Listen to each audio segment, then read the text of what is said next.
गीता अध्याय 18। गीता में कुल 700 श्लोक हैं मानस ज्ञान के अंतर्गत। आज हम गीता के 18वें अध्याय के कुछ श्लोकों से चर्चा करेंगे। और गीता सबके घर में हो और गीता सबके हृदय में निवास करे। गीता पढ़ करके मनुष्य अपने जीवन को सफल, आनंदित, प्रमुदित, सुखमय, यानी गीता को अपने जीवन में उतार लेने से मनुष्य का जीवन अत्यंत ही सरल हो जाता है। क्यों सरल हो जाता है? आप 18 अध्याय देखिए। 18 अध्याय में 72 श्लोक हैं। 18 अध्याय में कुल 72 बल्कि 72 नहीं 78 श्लोक हैं। 78 श्लोकों में भगवान ने ऐसी ऐसी बात बताई हैं जिससे हमारे हृदय को स्पर्श मिलता है और ज्ञान मिलता है।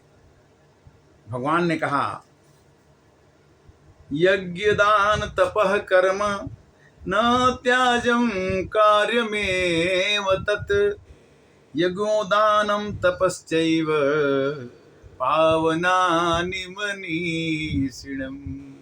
मनुष्य को पावन करने के लिए, मनुष्य को पवित्र करने के लिए यज्ञ, दान और तप कर्म जरूर करना चाहिए। और कोई काम करो चाहे न करो, यज्ञ करो। यज्ञ क्या है? ज्ञान यज्ञ भी है, पढ़ाना पढ़ना भी यज्ञ है। जितने भी हम कर्म करते हैं वो कर्म ही एक तरह से यज्ञ है। किंतु यज्ञ में जब हम आहुति डालते हैं तो वो बड़ी ही पवित्र होती है। यानी जो भी हम काम करें वो पवित्रता पूर्वक करें। दान देते हैं किंतु जबरदस्ती देने पर दुख होता है, मन से पूछ के देने से। तपस्या, हमारी तपस्या की विधि हम तब उस तरह से तप करें कि किसी का नुकसान न हो, हम ऐसी कोई वाणी न बोले दूसरे का नुकसान हो। इस तरह से हम करने से इस तरह की विचारधारा होनी चाहिए कि सर्वे भवन्तु सुखिनः सर्वे सन्तु निरामया सर्वे भद्राणि पश्यन्तु मा कश्चित् दुःखम्। कहते हैं कि दुखम मित्येव यत् कर्म काय क्लेश भयात् त्यजेत् सकृत्वा राजसं त्यागम नैव त्यागम फलम लभेत्। त्याग भी 3 तरह का होता है, सात्विक त्याग और राजसिक त्याग और तामसिक त्याग। भगवान ने 3 गुणों से पूरे संसार को बांधा। 3 गुण कौन कौन से? सात्विक गुण एक होता है। सात्विक गुण में ये विचारधारा आती है कि मेरे द्वारा किसी का बुरा ना हो, न मैं किसी का बुरा करूं, न मैं कोई बुरे विचार अपने मन में लाऊं ही, मेरा जीवन एकदम सात्विक पवित्र बन जाए। राजसी में आता है कि मैं खुश रहूं, मेरा परिवार खुश रहे, मेरे पड़ोसी खुश रहें और दूसरे से कोई ज़्यादा लेन देन नहीं। तामसी विचारधारा ये कहती है कि मैं खुश रहूं चाहे न रहूं, किंतु दूसरा आदमी खुश क्यों है उसे नहीं रहना चाहिए, उसको दुख पहुंचाना है। ऐसे आदमी कीट जोनी में, पशु जोनी में जाते हैं। गीता में लिखा है कि ऐसा आदमी जो तामसिक प्रवृत्ति का है, राजसी प्रवृत्ति का आदमी काम करेगा फल मिलेगा तो खुश, नहीं मिलेगा तो दुखी। दुख सुख सगुण क्षीर यव गुण जल ताता मिलई रचई पर पंच विधाता। और कोई भी काम कुशल नहीं है, बहुत अच्छा नहीं है। अब कोई काम अकुशल नहीं है। जूता जो बनाता है वो हम पहनते हैं, उसके बिना हमारा काम नहीं चलेगा। हमें जूता बनाने वाले से hate the sin not the sinner. पाप से घृणा करो, पापियों से नहीं। जितने भी काम होते हैं हम उन कामों से घृणा न करें।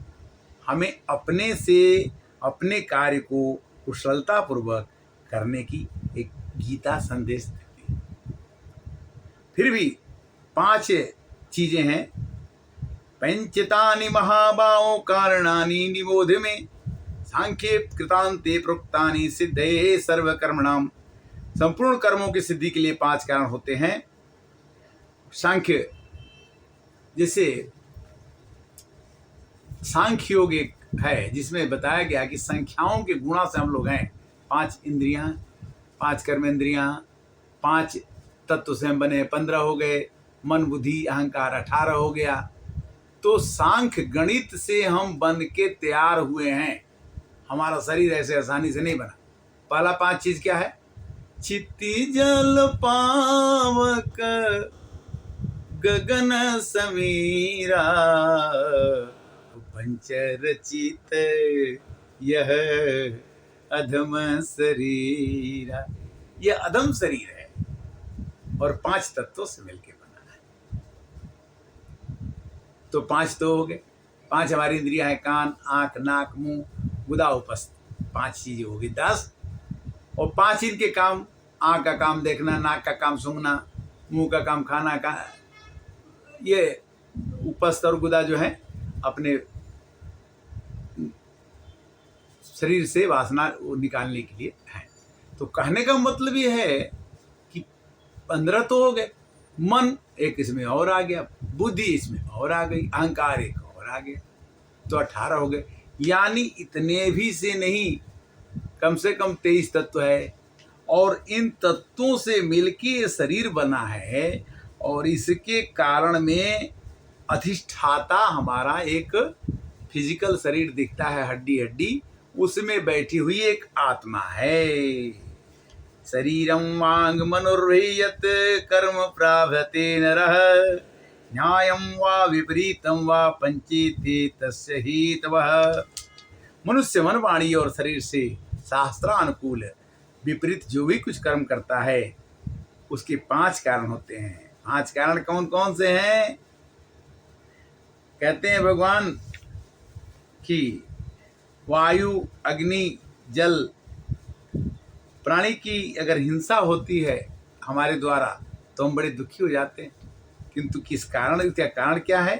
क्योंकि इसमें भगवान ने कहा यस्य न हम कृतो भावो बुद्धिर्यस्य न लिप्यते, हत्वां स इमान् लोकान् न हन्ति न निबध्यते। जो मनुष्य मैं करता हूं यह भूल जाए तब फिर आनंद आएगा। मैं करता हूं नहीं, ना ना ना ना ना, आप करता नहीं है, आपसे कराया जा रहा है। करते हो तुम कन्हैया, मेरा नाम हो रहा, प्रभु आपकी कृपा से सब काम हो रहा है। पतवार के बिना भी मेरी नाव चल रही है, हैरान है जमाना मंजिल भी मिल रही है, क्योंकि करते हो मेरे कृष्णा, मेरा नाम हो कृष्णा। तृष्णा न जाए मन से, कृष्णा न आए मन में, जतन करूं मैं हजार, और कैसे लगेगी नैया पार, राम जी कैसे लगेगी नैया पार। इस संसार में मनुष्य आता है कि मैं ये बटोर के रख लूँगा और ये करके रख लूँगा, आवश्यकता से ज़्यादा भी सामान बटोर जाता है, किंतु जाने की तिथि फिक्स्ड निश्चित है। वो डेट हमको पता नहीं है, आने का डेट ऑफ बर्थ हम जानते हैं, किंतु जाने के डेट ऑफ डेथ हम नहीं जानते। अना दुनिया जानती, किंतु हम इतराते किस बात पर हैं कि हमने जब तक अभी तक जितना कमाया वो फलाने से ज़्यादा है और ज़्यादा हो जाएगा मैं जिंदा रहूँगा तो। किंतु भगवान कहते कि नहीं, सब ही न चाहत राम गोसाई, और अपने रहत लकुट की नाई। भगवान ने सिखाया कि प्रवृत्तिम च निवृत्तिम च कार्य अकार्य भया भये, बंधम मोक्षम या वेति बुद्धि सा पार्थ सात्विकी। सात्विकी बुद्धि क्या है? कि जो काम करने लायक है उसको आप करिए शास्त्र के अनुकूल, और जो निवृत्ति है, जिसको काम को नहीं लिखा कि मत करिए, उसको आप मत करिए। कर्तव्य और आपका कर्तव्य क्या है उसको करिए, और आपका अकर्तव्य क्या है नहीं करना चाहिए वो भी आप जानते हैं। भय अभय, भय से मत डरिए, अभय में मत रहिए, बंधन में मत रहिए।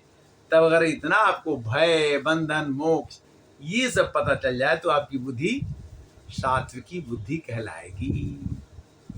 गीता का अध्याय 18 अमृत अध्याय, और इसको पढ़ते पढ़ते गीता आएगी। मैं ये आपको इसलिए कह रहा हूं कि अगर आप YouTube के माध्यम से इसको देखें तो गीता जरूर खरीद के लाएं, और नहीं लाएंगे तो मैं आपको भेज दूंगा।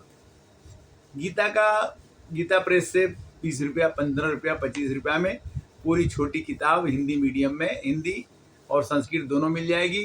किंतु एक बार आप गीता रखना सीख लें अपने पॉकेट में और पढ़ना सीख लें तो आपके जीवन के जितने क्षण बचे हुए हैं वो अमृतमय हो जाएंगे। अब मैं कैसे कहूँ, मेरे पास अब तो शब्द नहीं है, मैं जबरदस्ती तो कर नहीं सकता। किंतु हाँ, इतना जरूर कहूँगा कि अगर आपने गीता को अपने जीवन में, भगवान ने कहा एक चीज़ और कि यति अग्रे विस्मायव परिणामो अमृतपमम् तत्सुखम सात्विकम प्रोक्तम आत्मबुद्धि प्रसादजम। कोई चीज जब आगे करते समय खराब लगे, तकलीफ हो, जैसे पालक खाएंगे तो ठीक नहीं लगेगा, आप करेला खाएंगे तो आपकी जीभ को थोड़ा कड़वा लग सकता है, किंतु इसका परिणाम अच्छा होता है। और तत्सुखम सात्विकम प्रोक्तम, किंतु वही आप रसगुल्ला खाइए, वही आप पानी पूरी खाइए, यही आप मोमोज खाइए, तो पहले तो बहुत अच्छा लगेगा किंतु उसका परिणाम अच्छा नहीं होगा, उसका परिणाम सुखमय नहीं। तो इसलिए कहते हैं कि 3 प्रकार के सुखों को भी तुम मुझसे सुनो। जिस सुख में साधन मनुष्य भजन, ध्यान और सेवा आदि कर्मण करता है, और जिस दुखों के अंत प्राप्त होता है, ऐसा हम भजन करते हैं तो उसमें आनंद कहाँ से आएगा, अभी तुरंत आनंद थोड़े आता। किंतु आरंभ काल में वो भले ही विष के तुल्य हो, किंतु परिणाम इसका ये होगा कि एक दिन आपके मन में भगवान का बसेरा होगा, क्योंकि भगवान की चर्चा करते करते आप वो मोर बन जाएंगे, वो तोता बन जाएंगे कि राम नाम जपने की आपकी आदत छूटेगी नहीं। इसलिए विषय इंद्रिय संयोगात यति अग्रे अमितोपमं परिणामे विस्मयव तत्सुखम राजसम स्मृतम। राजसी सुख क्या होता है कि पहले खाते समय, करते समय बड़ा आनंद आए, किंतु यत अग्रे विषय इंद्रियों के संयोग में जब आते हैं तो अमृत के समान लगता है, किंतु परिणाम में जो फल मिलता है वो आप जानते हैं, वो राजसी सुख कहलाता है। और तामस सुख क्या है भैया, तामस सुख भी समझ लीजिए। यत अग्रे चानुबंधे च सुखम मोहनम आत्मना निंदा आलस्य प्रमादोत्मम तामसम तत् उदाहृतम। जिस काम में उदासी हो, आलस हो, जमाई आए, आगे भी बंधन पीछे भी बंधन, यानी जो सुख भोग काल में जब भोग करें तब तकलीफ दे, परिणाम आए तब तकलीफ दे, दोनों में दुख दे, निद्रा आलस्य उत्पन्न करता है, ऐसे सुख को, ऐसे चीज को हम तामसी सुख कहते हैं। अच्छा, हर एक आदमी के काम को भगवान ने बांटा। गीता में कहा कि ब्राह्मण का काम क्या है, कहते हैं कि शौर्य तेजो धृतिर्दाक्षम युद्धे च पलायनम दानमीश्वरम भावसम छात्रम कर्म स्वभावजम। क्षत्रिय का काम क्या है, तेज, धैर्य, चतुरता, युद्ध में न भागना, दान देना और स्वाभिमान। और ब्राह्मण का काम समोदमस्स तपस्सोचम शांतिम राजमेव च ज्ञान विज्ञानम आस्तिक्यम ब्रह्म कर्म स्वभावजम। ब्राह्मण का स्वभाव है कि धर्म का पालन करना, धर्म का पालन करने के लिए कष्ट रहना, बाहर भीतर से शुद्ध रहना, दूसरे के अपराध को क्षमा करना, मन, इंद्रिय और शरीर को सरल रखना, वेद शास्त्र परलोक आदि में श्रद्धा रखना, वेद शास्त्र का अध्ययन करना, परमात्मा के तत्व का अनुभव करना, ये सब ब्राह्मण के स्वाभाविक कर्म हैं। और वैश्य के कृषि, गौरक्ष, वाणिज्यम, वैश्य कर्म स्वभावजम, परिचित्या कर्मम शुद्धास भी स्वभावजम। यानी सरेक जातिवाद भी, जाति की तरफ से भी जो उन्होंने व्याख्या किया, बताया कि कोई आदमी, जब हम किसी का पैर साफ करते हैं तो हमारा सेवा व्रत होगा, तो हमारे में वो गुण होना चाहिए। तो यानी स्व कर्म अभिरतः संसिद्धि लभते नरः, स्वकर्मम निरतः सिद्धि यथा विन्दन्ति तक्षण। अपने अपने काम में सबको सफल होना चाहिए। इस तरह से आज गीता का 18वां अध्याय के कुछ श्लोक मानस ज्ञान के अंतर्गत धर्म सनातन को जियो गीता के पढ़ने से भी लोग गीता को प्रचार करने के लिए अनेक रास्ते हैं। नदियाँ एक पंथ बहुतेरे, अगर हमारे हर घर में हर क्षेत्र में व्यापकता हो जाए और गीता पहुंच जाए सबके पास। रामायण तो पहुंची है, हनुमान चालीसा तो पहुंचा है, किंतु जिस जिस चीज़ को हम खाते हैं पाते हैं, हम जानते हैं कितने ही संसार है। जहां हम आगे बढ़ते जाते हैं तो लगता है कि नहीं, इससे आगे भी कुछ और है। इस तरह से आज की कथा का विश्राम यहाँ, और कोई त्रुटि हो तो क्षमा कीजिए, और ये आपको अच्छा लगे तो इसे सुने, आगे बढ़ाएं, फॉरवर्ड करें, सब्सक्राइब करें। जैसे आज का रूल है कि अगर आप इसको पढ़ के आगे बढ़ाते हैं तो ये तो कोई इस तरह की चीज़ें नहीं है जो को बढ़ाने में कष्ट होना चाहिए। ये तो भगवान की चीज़ें हैं। अगर आप इसको बढ़ाएंगे तो आपको पुण्य के भागी बनेंगे, क्योंकि गीता में भगवान ने कहा है कि जो मेरे नाम के चर्चा करता है, सुनाता है, सुनता है, उसको भी मैं उतना ही फल देता हूँ जैसे कि और। श्री कृष्णाय वासुदेवाय हरे परमात्मने प्रणतः क्लेशनाशाय गोविंदाय। जय श्री कृष्ण।